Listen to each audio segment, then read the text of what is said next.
Hi అండి. ఈరోజు international, national, Andhra Pradesh సంబంధించి ముఖ్యమైన కరెంట్ అఫైర్స్ చూద్దాం. ఫస్ట్ ఆర్టికల్ మనకొచ్చేసి నచ్చిన వైద్యుడితో మనకైతే చికిత్స అయితే చేసుకోవచ్చు. మనకి సీఎం గారు నిన్న అప్సరీ పిహెచ్సిలో మనకి ఏర్పాటు అయితే చేశారు. ఈ యొక్క స్కీమ్ అయితే ఓపెన్ చేశారు.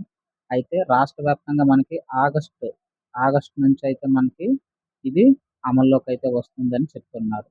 ఏంటి సంజీవని ప్రోగ్రామ్ అంటే మనకి గ్రామ స్థాయిలో ఉండేటటువంటి ఏఎన్ఎంస్ నుంచి జిల్లా స్థాయిలో ఉండేటటువంటి సూపర్ స్పెషాలిటీ హాస్పిటల్లో ఉన్న వైద్యుల వరకు మనకి ఏంటంటే అందరూ ఒకే గొడుగు కింద వస్తారనమాట. ఇది ఒక డిజిటల్ ప్లాట్ఫామ్. మనకి ఈ యొక్క డిజిటల్ ప్లాట్ఫామ్లో ఈ సంజీవని అనేటటువంటి కార్యక్రమం ఇది ఒక యాప్ అనమాట. ఈ యాప్ కానీ మనం ఇన్స్టాల్ చేసుకున్నామంటే టోటల్గా హాస్పిటల్లో మనం అడ్మిట్ అయినప్పటి నుంచి డిశ్చార్జ్ వరకు కూడా అంతా మనకి ఏంటంటే ఓన్లీ ఆన్లైన్, మొత్తం ఆన్లైన్లోనే ఈ యొక్క ట్రాన్సాక్షన్స్ అవ్వచ్చు, మెడిసిన్స్ అవ్వచ్చు, ఏదైనా మనకి ఆన్లైన్లోనే అవుతుందన్నమాట. అలాగే మనకి టెలిమెడిసిన్ సాంప్రదాయం కూడా ఇందులోకి మనకు వస్తుంది. అలాగే అంతా కూడా ఆన్లైన్ డిజిటల్ అనమాట. అంటే దీన్ని బట్టి మనకి ఏం అర్థమవుతుంది, రికార్డ్స్ అయితే వస్తాయి, రికార్డ్స్ ఈజీగా మనం చేసుకోవచ్చు అనమాట. అంటే టోటల్ మనకి ఆంధ్రప్రదేశ్ ప్రభుత్వం దగ్గర ఏముంటుంది, టోటల్ రికార్డ్స్ ఉంటాయన్నమాట. అందులో భాగంగా ఇది మనం చెప్పచ్చు. ఆగస్టు నుంచి అయితే మనకి సంజీవని అనేటటువంటిది అందుబాటులోకి వస్తుంది అని చెప్తారు. ఇటీవల కాలంలో మనకు వార్తల్లో నిలిచినటువంటి సంజీవిని అనేటటువంటిది దేనికి సంబంధించినది, పర్యావరణ పరిరక్షణకు సంబంధించినదా, లేకపోతే ఇది ఒక డ్రగ్గా, లేకపోతే ఇంటర్నేషనల్ కన్వెన్షన్కి సంబంధించిందా, లేకపోతే ఆంధ్రప్రదేశ్లో మనకి గ్రామీణ స్థాయి నుంచి రాష్ట్ర స్థాయి వరకు పౌరులను మమేకం చేసేటటువంటి ఒక ఆన్లైన్ పోర్టల్ అని అడుగుతుంటారనమాట. అటువంటి సమయంలో ఇది మనకు ఉపయోగపడుతుంది ఈ ఆర్టికల్. రెండో ఆర్టికల్ మనకు వచ్చేసి నాయుడుపేటలో తిరుపతిలో మనకి ఏంటంటే NAN గ్రీన్మెంట్ ప్రైవేట్ లిమిటెడ్ అండి. ఇది ఆల్రెడీ మనకి ఇంతకు ముందే మనకి సెజ్లో స్పెషల్ ఎకనామిక్ జోన్ తిరుపతి సెజ్లో ఇది ఆల్రెడీ పెట్టుబడులు అయితే పెట్టింది అనమాట.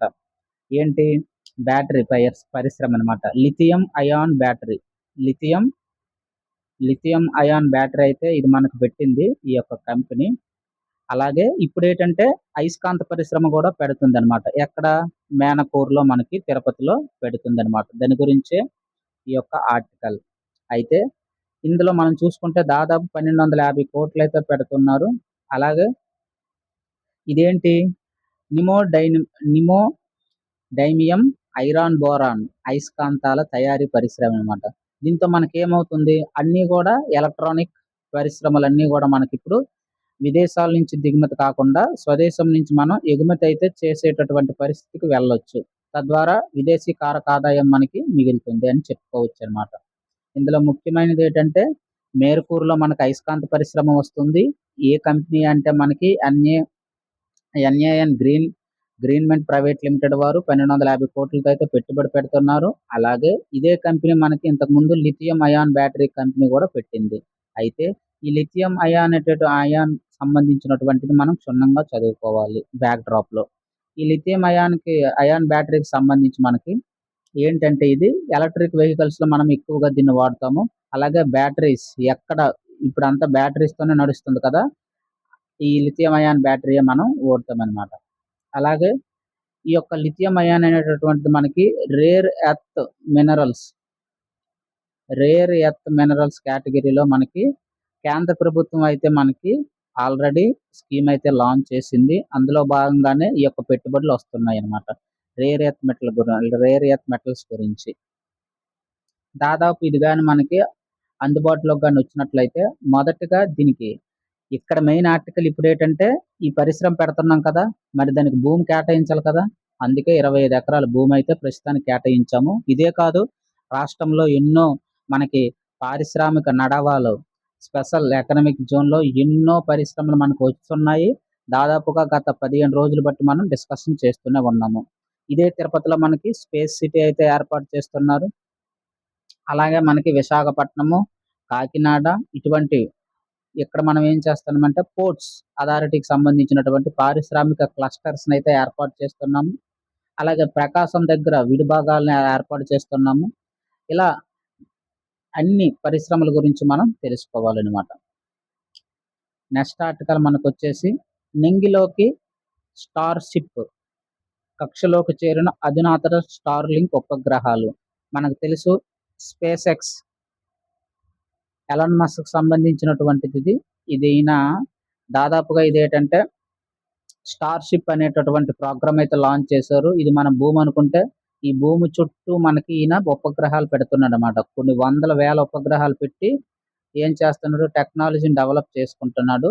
సుదూర ప్రాంతాలకే కాదు హైయెస్ట్ పర్వతాలు, పెద్ద పెద్ద పర్వతాలు, అలాగే భౌగోళిక పరిస్థితులు బాగోలేనటువంటి ప్రదేశాల్లో కూడా ఇంటర్నెట్ సదుపాయం ఈజీగా అందుతుంది శాటిలైట్స్ రూపంలో. అందుకోసమే ఈయనేంటంటే గత సంవత్సరం బట్టి ఉపగ్రహాలను అనేటటువంటిది పంపిస్తూ ఉన్నాడనమాట.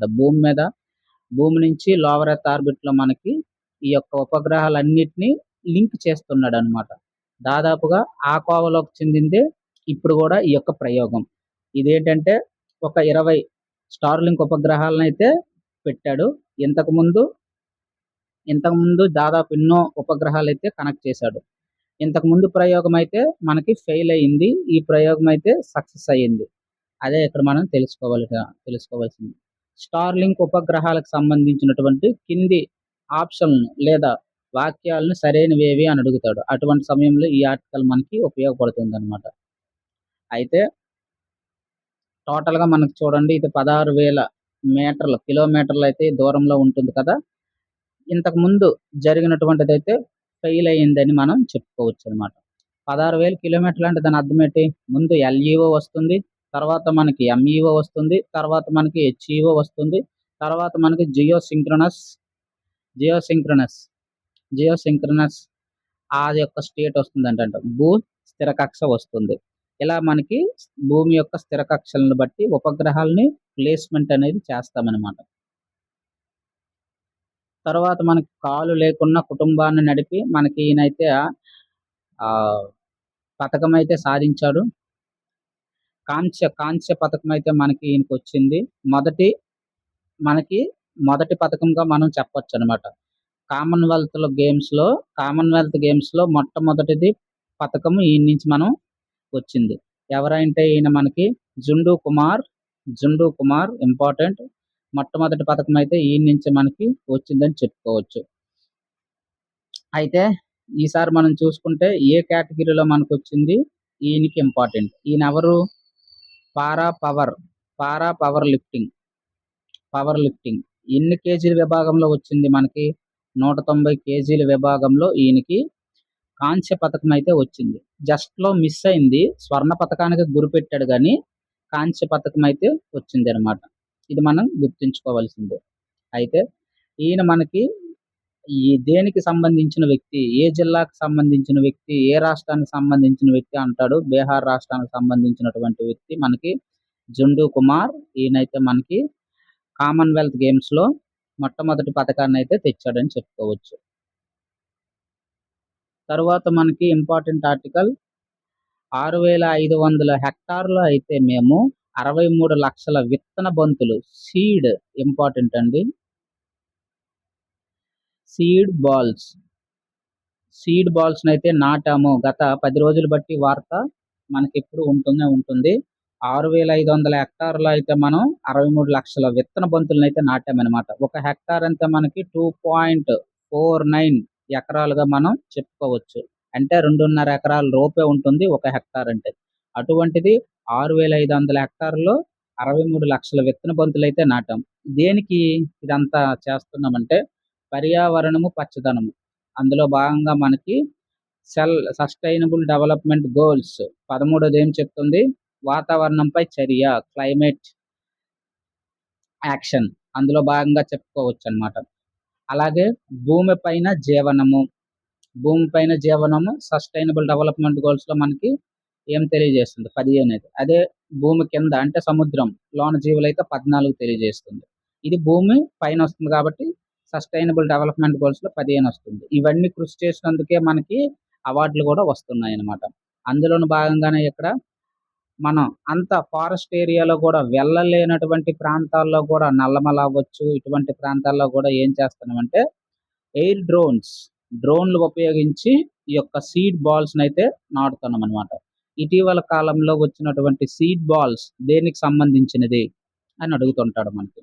దాదాపు ఇప్పటికే మనం చూసుకుంటే ఒక్కొక్కటి మనకి రాజమహేంద్రవరంలో చూసుకోవచ్చు. అలాగే తరువాత డ్రోన్‌లతో ఎంతెంత విడిచిపెట్టామంటే 2,00,000 ఒక దాంట్లో, 7,00,000 ఒక దాంట్లో, విశాఖలో అయితే 7,00,000 ఇలా కర్నూలులో అయితే 8,00,000 రాజమహేంద్రవరంలో అయితే 2,00,000 ఇలా అన్నిట్లో కలుపుకొని 63,00,000 విత్తనాలైతే నాటామనమాట. పైనుంచి డ్రోన్స్ ద్వారా విడిచిపెడతాం. అవి విడిచిపెట్టి వదిలేయడం కాదు. దానికి మనం ఏం చేయాలంటే పర్యావరణ సస్యరక్షణ చెయ్యాలి. ఏవైతే సీడ్ బాల్స్ మనం పైనుంచి వేసామో అవి మొలకెత్తినట్లయితే వాటిని మనం పరిరక్షించాలి. వాటిని చూడాలి. ఇప్పుడేటంటే కారు కొనడం ఈజీయే. దాని మెయింటెనెన్స్ కష్టం. అలా అన్నట్టు ఇది గూడా ఏటంటే పైనుంచి డ్రోన్స్ ద్వారా వెళ్లి విత్తనాలు జల్లడం ఈజీ. దాన్ని తర్వాత దానికి సస్యరక్షణ చేయాలి. ఎప్పుడైతే మనకి మొక్కొస్తుందో, ఈ మొక్కొచ్చినప్పుడు ఏటంటే ఆటోమేటిక్‌గా మనం దీనికి సస్యరక్షణ చేసి పెంచగలగాలి. అప్పుడే మనకి ఫారెస్ట్ కవర్ అనేటటువంటిది పెరుగుతుంది. లేకపోతే తగ్గిపోతుంది. Indian state forest report 2023 మనకొచ్చింది. అందులోను భాగంగా ఆ ఫారెస్ట్ డేటా అంతా కూడా మనం బ్యాక్ డ్రాప్‌లో చూసుకోవాలనమాట. చిన్న పరిశ్రమలకు మనకేమవుతుంది అంటే సైబర్ ముప్పైతే ఉంటుంది. రామ్స్ రాన్సమ్‌వేర్ రూపంలో డిజిటల్ దాడులైతే మనకి జరుగుతున్నాయి. మనకి micro, small and medium enterprises వీట్లి మీదైతే ఎక్కువగా దాడులైతే జరుగుతున్నాయి. ఇది ఒక ఏటంటే కంప్యూటర్ సాఫ్ట్‌వేర్ అనమాట. ఇది మనకి ఏమవుతుందంటే బ్యాంకుల్లో అవ్వచ్చు, అలాగే లాజిక్ సెక్టార్‌లో అవ్వచ్చు, అలాగే ఇటువంటి రోడ్ అండ్ ట్రాన్స్‌పోర్టేషన్ సెక్టార్‌లో అవ్వచ్చు. అఫీషియల్ వెబ్‌సైట్స్ ఉంటాయి. గవర్నమెంట్‌వి, ప్రైవేట్‌వి ఇటువంటి వెబ్‌సైట్‌ల మీద ఈ యొక్క దాడులైతే జరుగుతాయన్నమాట. ముందుగా వీళ్ళేం చేస్తారంటే ఈ యొక్క రాన్సమ్‌వేర్ అనేటటువంటిది ఇదొక సాఫ్ట్‌వేర్ మన సిస్టమ్స్‌లోనికి ఎంటర్ అవుతుందనమాట. ఎంటర్ అయ్యి ఏమవుతుంది, మన సిస్టమ్‌లో ఉండేటటువంటి ఇంపార్టెంట్ ఫైల్స్‌నైతే ఇది తస్కరిస్తుంది. అంటే ఎన్‌క్రిప్టెడ్ రూపంలో మనల్ని ఓపెన్ చేయనివ్వదనమాట. ఎన్‌క్రిప్టెడ్ లాంగ్వేజ్ అది. మన వాట్సాప్ చూడండి end to end encryption protocol అది. మనిద్దరమే తప్ప అంటే ఇవతల వాళ్ళు, అవతల వాళ్ళు తప్ప ఇంకెవ్వరికీ అది కనబడదనమాట. ఈవెన్ వాట్సాప్‌కి గూడా మన చాట్ అనేటటువంటిది తెలీదు.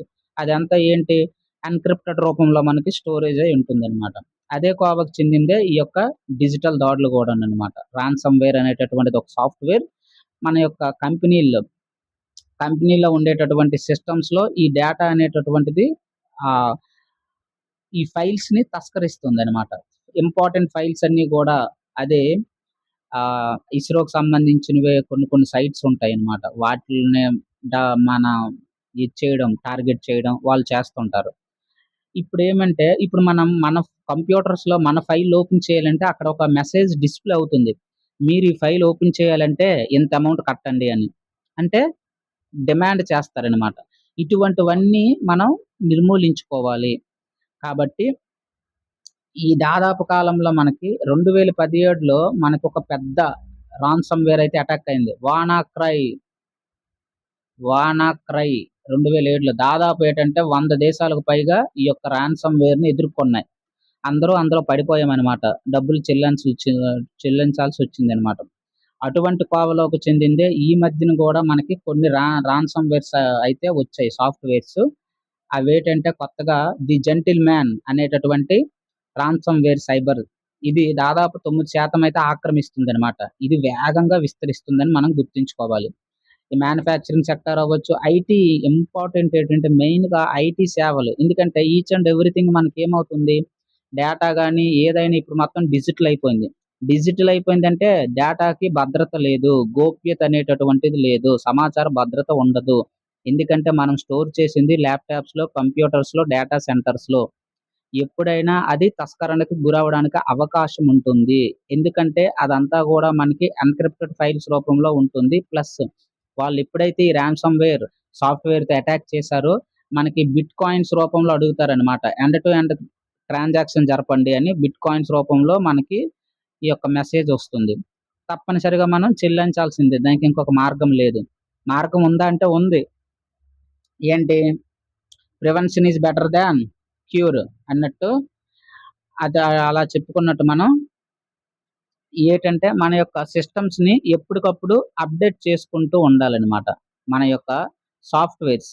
ఇప్పుడు మనకు చూడండి సాఫ్ట్‌వేర్ ప్యాచెస్ ఒస్తాయి. మన మొబైల్స్‌కి గూడా మనకి సాఫ్ట్‌వేర్స్ అప్‌డేట్స్ ఒస్తాయి. 3.1.2.0 అనేసి సాఫ్ట్‌వేర్ అప్‌డేట్ చేసుకోండి అనేసి. గూగుల్ ప్యాచ్ అలాగే మీరు వివో మొబైల్ వాడుతున్నట్టే వివో సాఫ్ట్‌వేర్ ప్యాచ్ అనేటటువంటిదొస్తది. అది వెంటనే అప్‌డేట్ చేసుకోవాలనమాట. ఎందుకంటే మారుతున్న కాలానుగుణంగా వాళ్ళేటంటే అప్‌డేట్స్ మారుస్తూ ఉంటారనమాట. అలాగే మనం గూడా మన కంప్యూటర్స్ అవ్వచ్చు, ల్యాప్‌టాప్స్ అవ్వచ్చు, సంస్థలో ఉండేటటువంటి కంప్యూటర్స్, ల్యాప్‌టాప్స్ అవ్వచ్చు. ఫైల్స్‌ని ఎప్పటికప్పుడు గూడా ఏటంటే డిజిటల్ హైలీ సెక్యూర్డ్ పాస్‌వర్డ్స్‌ని పెట్టుకోవాలి. అలాగే ఎటువంటి మెయిల్స్‌ని ఓపెన్ చేయకూడదనమాట. ఫిషింగ్ మెయిల్స్ ఉంటాయి. ఈ యొక్క ఫిషింగ్ మెయిల్స్ ఏం చేస్తాయంటే అన్‌వాంటెడ్ లింక్స్‌ని మనకక్కడ ఓపెన్ చేస్తాయి. Your call from your CEO అంటాడు. సీఈఓ నుంచి మెసేజ్ వచ్చింది. మీరు అర్జెంట్‌గా రెస్పాండ్ అవ్వండని. వెంటనే ఆ మెయిల్ మనం క్లిక్ చేస్తాం. ఆ మెయిల్ క్లిక్ చేయగానే ఏమవుతుంది? రాన్సమ్‌వేర్ ఆటోమేటిక్‌గా మన సిస్టమ్‌లోకి అటాక్ అవుతుంది. నువ్వొక సాఫ్ట్‌వేర్ ఎంప్లాయీ. ఆ ఎంటనే ఏమవుతుంది? ఈ మెయిల్ మీద క్లిక్ చేయగానే నీ సాఫ్ట్‌వేర్‌లో నీ యొక్క ల్యాప్‌టాప్‌లో ఉండేటటువంటి కంపెనీ డేటా అనేది వాడి చేతిలోకెళ్ళిపోతుంది. అలాగే రీసెంట్‌గా మొన్న ఈ మధ్యన మనకేమైందంటే National Thermal Power Corporation of India Limited ఈ యొక్క ఇది గూడా మనకేటంటే మొన్న రీసెంట్‌గా తమిళనాడులో ఏమైంది కుడంకుళం దగ్గర డేటా తస్కరణ జరిగింది అనేసి వార్తొచ్చిందనమాట. అంటే అక్కడ కూడా ఏంటి లీకేజ్ జరుగుతుంది. అంటే అటాక్స్ జరుగుతున్నాయి. అయితే వాళ్ళేం చెప్పారంటే అసలైన మన కోర్ ఏదైతే మనం విద్యుత్తును తయారు చేస్తామో, న్యూక్లియర్ పవర్ సప్లై తయారు చేస్తున్నామో అక్కడైతే ఏ ప్రాబ్లము లేదు. జస్ట్ ఒక 12,000, 10,000 ఫైల్స్ అయితే తస్కరణకు గురయ్యాయి. దానికేం ప్రాబ్లమ్ లేదు. మన మెయిన్ కోర్ సెక్యూరిటీ అయితే బాగానే ఉంది అని అంటున్నామనమాట. అది చెప్పలేం. ఏ నిమిషం ఏమైనా జరగొచ్చు. అయితే ఈ మధ్యన కాలంలో మనకి జెంటిల్ మ్యాన్ అనేటటువంటిది ఎక్కువగా ఉంది. అలాగే ఐఎన్‌సి రాన్సమ్ ఇదొక గ్రూపు. దీన్ని ఇంతకుముందు నంబర్ 1లో ఉండేది. INC ransom group. దీన్ని నట్టి ఇది ఫ్రంట్‌లోకొచ్చిందనమాట. అలాగే అకీరా ఇటువంటి గ్రూపులను వెనక్కి నెట్టి ప్రస్తుతమైతే అకీరా టాప్‌లో ఉంది. 7% ఉందనమాట. తర్వాత ఐఎన్‌సి రామ్సమ్ 6 ఉంది. అవన్నిటికి మించి ఈ జెంటిల్ మ్యాన్ అనే ది జెంటిల్ మ్యాన్ 9.25 ఇది హైయెస్ట్‌లో ఉందనమాట. ఇక్కడ మనం చెప్పుకోవాల్సిందేటంటే ఈ సాఫ్ట్‌వేర్స్‌ని ఈ సైబర్ ముప్పుని ఎవరు తయారు చేస్తున్నారంటే బాగా చదువుకున్నటువంటి విద్యార్థులనమాట. ఐఐటీస్ ఇటువంటి విద్యార్థులనమాట. అంటే మన విద్య దేనికి ఉపయోగపడాలంటే భారతదేశ సాంకేతిక అభివృద్ధిలో పాలు పంచుకోవడానికి మనకు ఉపయోగపడాలనమాట. అటువంటి వాళ్ళు మనకేం చేస్తున్నారంటే, ఒక సెక్యూర్డ్, హైలీ సెక్యూర్డ్ కోడింగ్స్ రాస్తున్నారు. కోడింగ్ రాసి డేటా తస్కరణ అనేటటువంటిది చేయడానికి అవకాశం ఉంటుంది. అయితే వాటిని మనం నిర్మూలించాలి. మన భారతదేశానికి మనం దన్నుగా నిలవాలి తప్ప, మన భారతదేశాన్ని కిందకి నెట్టేటటువంటి ప్రయత్నం మనం చేయకూడదు. అది మనం గుర్తుంచుకోవాలి. తర్వాత వచ్చే ఆర్టికల్ మహానదిలో మనకేంటంటే ఓఎన్‌జీసీకి సంబంధించి ఒక ఇదేంటి ఆయిల్ అండ్ నేచురల్ కాదు ఇది మనకి గ్యాస్ కార్పొరేషన్. ఇదేంటి మనకి భారతదేశంలో ఉండేటటువంటి ఆయిల్‌ని అలాగే సహజ వాయువుల్ని కంట్రోల్ చేస్తుందనమాట. ఈ యొక్క ఉత్పత్తిని. ఇది ఒక ప్రభుత్వ రంగ సంస్థ అని మనకు తెలుసు. అయితే ఎక్కడెక్కడైతే మనకి ప్రాంతంలో మనకి ఈ యొక్క ఆయిల్ నిల్వలుంటాయో వాటిల్ని కంటిన్యూయస్‌గా ఎక్స్‌ప్లోర్ చేసి, తవ్వి, శుద్ధి చేసి భారతదేశానికి ట్రాన్స్‌పోర్షన్ చేస్తుందనమాట. ఎవరు? ఈ యొక్క ఓఎన్‌జీసీ. అయితే ఇక్కడ మనకి ఒకటి కనిపెడుతున్నామనమాట. మహానది దగ్గర మనకి మహానది దగ్గర ఏం చేస్తున్నామంటే దాదాపుగా ఇక్కడ హైడ్రో కార్బన్‌లు ఉన్నాయి. కాబట్టి అక్కడ ఒక మంచి కోర్ పడడానికి అవకాశం ఉంది. మనం తవ్వితే డ్రిల్లింగ్ చేస్తే ఇక్కడ మంచి కోర్ పడడానికి అవకాశం ఉంది. దీని నుంచి మనం ఆయిల్‌ని ఉత్పత్తి చేసుకోవచ్చని భావిస్తున్నారనమాట. అయితే ఇది ఎందుకు స్టార్ట్ చేశారంటే మనకు తెలుసు ఇది మనకి దాదాపుగా ఒక స్కీమ్ వచ్చిందనమాట. ఒక స్కీమ్ బట్టి ఇది ప్రాజెక్ట్ స్టార్ట్ చేశాం. ఏంటా scheme? Open acreage licensing policy. అయితే ఇది ఈ పాలిసీలో భాగంగా మనకి మోదీ గారు ఆల్రెడీ కిందటిసారి చెప్పారనమాట. స్వాతంత్ర దినోత్సవంలో హైడ్రో కార్బన్‌లు కూడా సామర్థ్యాన్ని మనం తవ్వి వాటిని ఉపయోగించుకోవాలని చెప్పారు. దానికి అనుగుణంగానే ఈ ప్రాజెక్ట్ అయితే మొదలెట్టారనమాట. అన్వేషిస్తున్నాము సముద్ర తీర ప్రాంతాలని. అందులోను భాగంగానే దాదాపు ఇదేంటంటే 5,600 మిలియన్ మెట్రిక్ టన్నులైతే మనకి ఉంది. హైడ్రో కార్బన్‌లు అని వనరు ఉన్నాయని చెప్తున్నారన్నమాట. ఏంటి ఈ హైడ్రో కార్బన్‌లంటే ఇది గూడా ఏంటంటే ఒక కోల్ ఎలాగో మనకి ఆయిల్ ఎలాగో మనకి సముద్రంలో మనకి బావుల్లో మనకు ఆయిల్ ఉంటాయి కదా! సముద్ర తీర ప్రాంతంలో మనకు తవ్వుతుంటాం. అలాగే ఆయిల్ టైప్‌లోనే ఇది గూడా ఒక హైడ్రో కార్బన్. హైడ్రో కార్బన్‌లు గూడా అటువంటిదే. ఆ కోవకు చెందిందేనమాట. ఇది కూడా ఎలా తయారవుతుందో మనకి కొన్ని కోట్ల లక్షల సంవత్సరాల క్రితం జీవరాశులు, జంతుజాలము, అలాగే సముద్రంలో ఉండే ఆల్గే, సూక్ష్మజీవులు ఇవన్నీ గూడా సముద్రం లోతట్టు ప్రాంతంలోకి మనకేమవుతాయి వెళ్ళిపోయి కుళ్ళి కుళ్ళిపోయి కొన్ని లక్షల సంవత్సరాల తర్వాత అవి రాళ్ళు, ఇరకలు పేరుకుపోయి ఉంటాయన్నమాట. అప్పుడు మనం డ్రిల్లింగ్ చేస్తాం. అక్కడే హైడ్రోజన్, కార్బన్‌లు ఈ 2 గూడా సమ్మిళితం చెంది ఒక పదార్థంగా ఏర్పడతాయన్నమాట. దాన్ని కూడా మనం ఒక నల్లటి రూపంలో తయారవుతుంది. ఒక సాలిడ్, లిక్విడ్ కలిపి ఉంటుందన్నమాట. ఇక్కడ గాని మనం డ్రిల్ చేసినట్లయితే అది తగిలితే ఇక్కడి నుంచి మనం ఏం చేస్తాం? బయటికి తీస్తాం. బయటికి తీసి శుద్ధి చేసుకొని పెట్రోలు, డీజిలు, కిరోసిను, బ్యూటేను ఇవన్నీ ఉత్పత్తి చేసుకుంటామనమాట.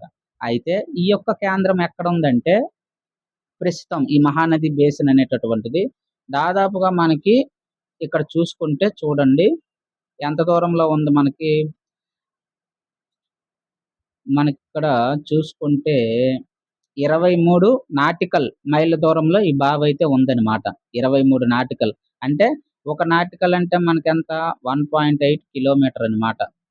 అటువంటిది 23 నాటికల్ దూరంలో మనకుంది. ఎక్కడ? చూడండి.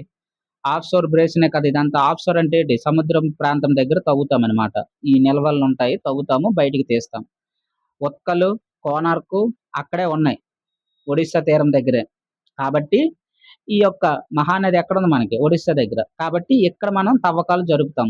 ఫైనల్‌గా బాటమ్ లైన్ ఏంటంటే ఇది మనకి ఒడిస్సా అనుకుంటే ఒడిస్సాలో మహానది దగ్గర హైడ్రో కార్బన్ నిల్వలైతే ఉన్నాయి. దాదాపుగా 5,600 మిలియన్ టన్నులైతే ఉన్నాయి. వీటిని బయటకు తీసి మనం ఉత్పత్తి చేసుకొని భారతదేశానికి ట్రాన్స్‌పోర్ట్‌కి ఉపయోగించుకుంటున్నాం. అది ఆర్టికల్.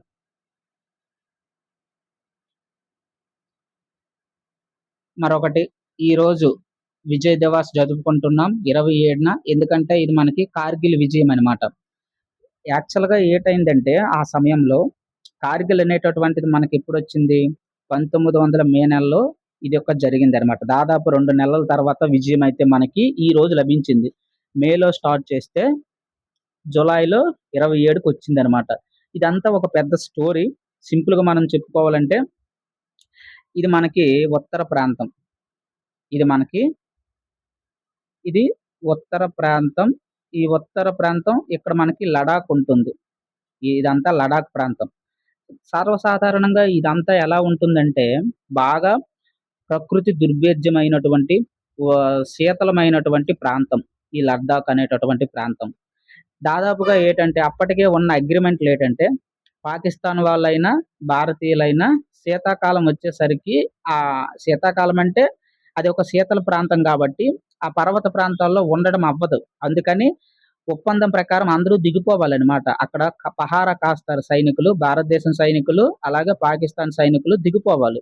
అయితే ఆ సంవత్సరంలో వాళ్ళేం చేశారంటే ఉగ్రవాదులతో చేతులు కలిపి ఈ యొక్క పర్వత ప్రాంతం పైనే వాళ్ళు ఉండిపోయారనమాట. లద్దాఖ్‌లో మనకి ఈ యొక్క పర్వత ప్రాంతం పైనే ఉండిపోయారనమాట. చొచ్చుకొనొచ్చేస్తున్నారు ఈ ప్రాంతంలోనికి.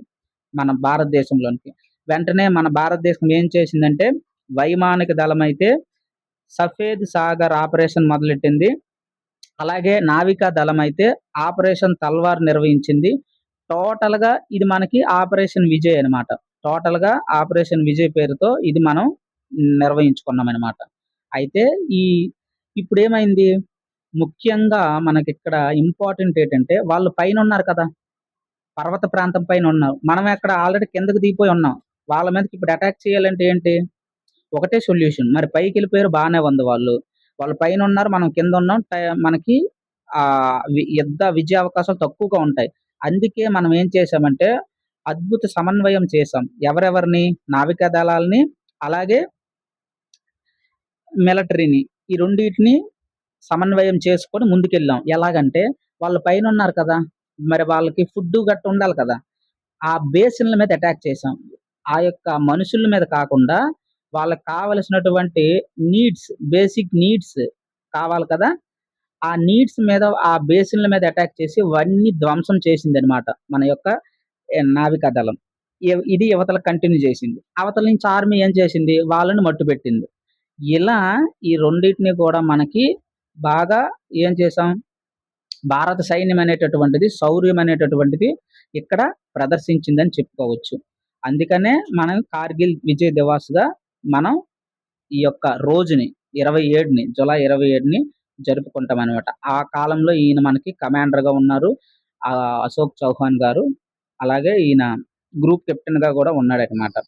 ఏది ఏమైనా మొత్తానికి ఒక వ్యూహాత్మకమైనటువంటి చర్యలో మనం పాలు పంచుకొని, మనమైతే భారత సైనికులైతే విజయమైతే సాధించామని చెప్పుకోవచ్చు. అది ఈ రోజుకి సంబంధించినటువంటి విజయ్ దివాస్. ఛానెల్‌నయితే సబ్స్క్రైబ్ చేసుకోండి. ఓకేనా? మంచి కంటెంట్ ఇవ్వడానికి ట్రై చేస్తాను. Group 2 free course already start అయింది. 3 సబ్జెక్ట్స్ అయితే రన్నింగ్ అవుతున్నాయి. అన్నీ ఒక ఫస్ట్ యూనిట్ అయితే రన్ అవుతున్నాయి. సో, మనకి ఛానెల్‌ని అయితే సబ్స్క్రైబ్ చేసుకోండి. సైన్స్ అండ్ టెక్నాలజీ మనకి సెకండ్ యూనిట్ కంప్లీట్ చేసుకున్నాం. థర్డ్ యూనిట్‌లోకి ఎంటర్ అవుతున్నాం. ఆల్రెడీ ఎంటర్ అయ్యి ఒక 4 పార్ట్స్ చేసుకున్నాం. అలాగే మనకి ఎకానమీలో వచ్చేసప్పటికి ఫస్ట్ యూనిట్‌లో ఉన్నాం. ఒక 5 ఆర్ 6 పార్ట్స్ చేసుకున్నాం. అలాగే సైన్స్ అండ్ టెక్నాలజీ అయింది. ఎకానమీ అయింది. హిస్టరీ మనం ఇక్ష్వాకుల దాకా వచ్చామనమాట. ఇలా ప్యారలల్‌గా 3 సబ్జెక్ట్స్ అయితే రన్ చేస్తున్నాం. త్వరలో ఆగస్ట్ నుంచి మనం ఏం చేస్తామంటే ప్రిలిమ్స్ కూడా మొదలెడతాం. భయపడాల్సిన అవసరం లేదు. మన టార్గెట్, లక్ష్యం ఒకటే, గ్రూప్ 2 సాధించడం. అది సాధించిన దాకా మనం ఈ ప్రయత్నం అనేటటువంటిది జరుగుతూనే ఉంటుంది. ప్రిలిమ్స్ కూడా ఆగస్ట్ నుంచి 1, 2 సబ్జెక్ట్స్ మెల్లగా స్టార్ట్ చేసుకుంటూ, ప్యారలల్‌గా ఈ యొక్క మెయిన్స్ కూడా సెప్టెంబర్ 15 కల్లా మనం కంప్లీట్ చేసుకోవడానికి ట్రై చేస్తామనమాట. ఓకేనా? కంప్లీట్ చేయడానికి ట్రై చేస్తాం. ఏదైనా నోటిఫికేషన్ వచ్చే సమయానికి మనం అట్‌లీస్ట్ ఒక 3 సబ్జెక్ట్స్ కవర్ చేసుకుంటే, ఫోర్త్ సబ్జెక్ట్ మెయిన్స్‌లో చదువుకోవచ్చనమాట.